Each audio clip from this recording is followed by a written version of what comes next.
1.5 साल पहले जब कोरोना नहीं आया था तब शहर के नामचीन अस्पताल बिकने के लिए बाजार में सौदे थे। अब यही अस्पताल वाले न केवल कर्जे से मुक्त हो गए हैं बल्कि टिकाऊ भी हो गए हैं। हम बात कर रहे हैं इंदौर के उन अस्पतालों की जो बाजार में बिकने के लिए चर्चा में थे।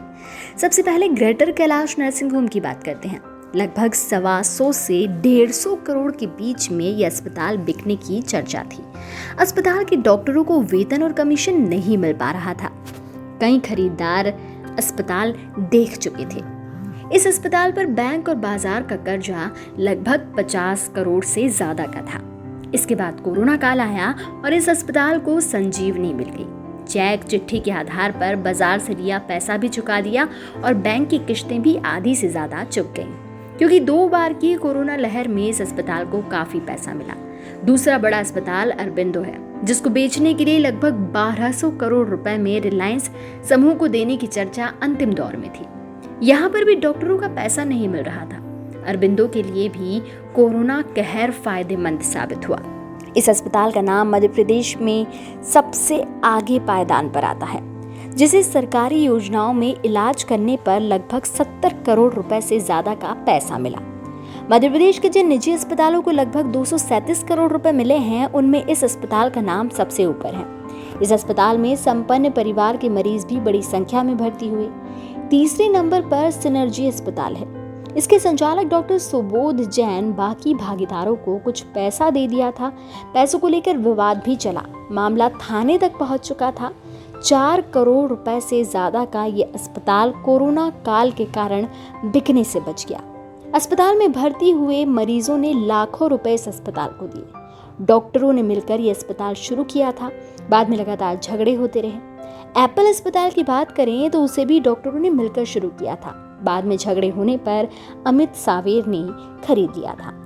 कोरोना काल के पहले ये अस्पताल भी बिकाऊ था, लेकिन कोरोना लहर ने इसे भी बिकने से रोक दिया। इसके अलावा कोरोना काल के पहले गीता भवन चौराहे के पास बना विशेष अस्पताल लगभग 60 करोड़ रुपए में बिकने की चर्चा थी। अस्पताल के मालिक ने रिंग रोड पर नया विशेष अस्पताल बना लिया था। यह अस्पताल चालू कंडीशन में बिक रहा था।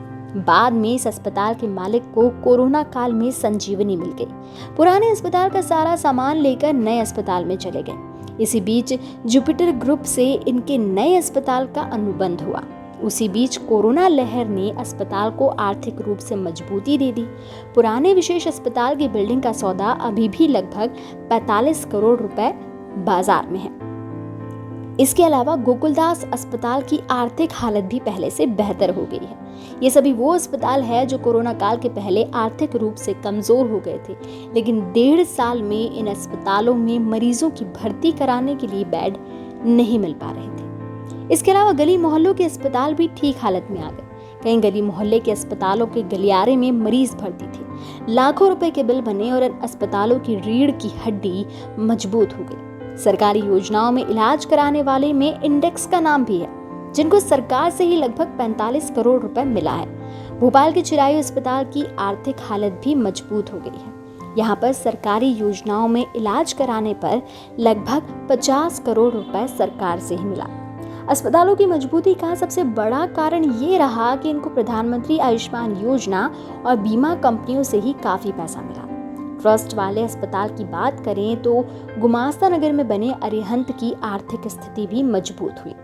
अब इन सब अस्पताल वालों ने तीसरी कोरोना लहर की संभावना के चलते पर्याप्त इंतजाम जुटा लिए हैं। राजश्री, अपोलो जैसे निजी अस्पताल में तो अब वैक्सीन के ही लगभग 850 रुपए लिए जा रहे हैं। Subscribe our channel and press the bell icon for more updates.